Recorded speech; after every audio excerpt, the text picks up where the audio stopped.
નમસ્કાર મિત્રો. આજના આ એપિસોડમાં ગુજરાતી સુવિચાર વ્યંગ વાક્યો ભાગ 14 માણીશું. કોઈ પણ સંબંધ ત્યારે જ સાચો માનવો જ્યારે તમારી નિષ્ફળ ગયા પછી પણ તમારી સાથે ટકી રહે. માણસ વેચાય છે સાહેબ, કેટલો મોંઘો કે કેટલો સસ્તો એ કિંમત તેની મજબૂરી નક્કી કરે છે. કેમ સાચું ને? સકારાત્મક વિચારવા માટે તમારી જાતને છૂટ આપો. તમારા ઘણા તણાવ અને માનસિક વિકારો દૂર થઈ જશે. અદ્ભુત છે ને દિવસ, બદલાય છે ને એ પણ અડધી રાતે. એક ધડાકે તોડી દેવું સહેલું છે સગપણ, પણ કેમ કરીને ભૂલાવી દેશો આખે આખો જણ. આંખો બંધ થાય તે પહેલા ઉઘડી જાય તો આખો જન્મારો સુધરી જાય. હૃદયના ટુકડા મજબૂર કરે છે કલમ ચલાવવા માટે સાહેબ, બાકી હકીકતમાં કોઈ પોતાનું દુઃખ લખીને ખુશ નથી હોતું.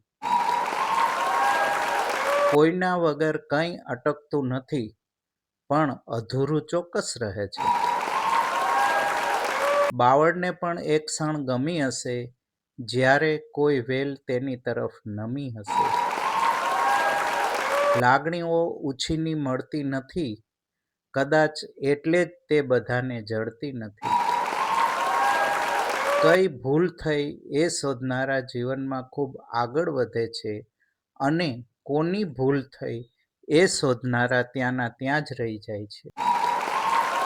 માચીસની કાંડીમાં માથું હોય છે, પરંતુ મગજ નથી હોતું.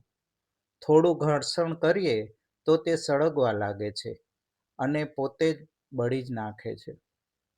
પરંતુ આપણને માથું અને મગજ બંને છે, તો પછી આપણે નાની નાની વાતોમાં કેમ ગરમ થઈ જઈએ છીએ? શાંત રહો, સ્વસ્થ રહો. જેની ભાષામાં સભ્યતા હોય તેના જીવનમાં ભવ્યતા હોય. સ્વાભિમાન કદી મરતું નથી અને અભિમાન લાંબુ જીવતું નથી.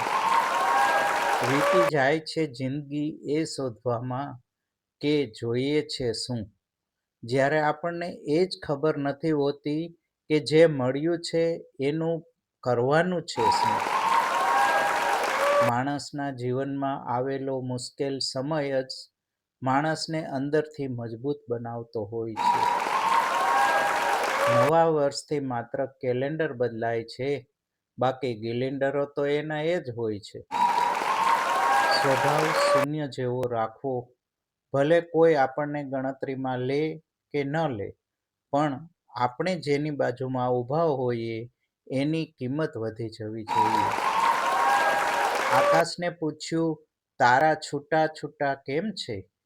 ત્યારે આકાશે હસીને કહ્યું, તારા ક્યાં ભેગા છે, સમજાય તેને વંદન. ઉછીનું લઈને ઘી ન પીવાય, ઉધાર આપવાથી પૈસા અને સંબંધ બેવ ખોવાનો વારો આવે છે. કેમ સાચું ને દોસ્તો? મિત્રો, ચેનલને લાઈક કરજો, શેર કરજો અને સબસ્ક્રાઈબ જરૂરથી કરજો. આભાર.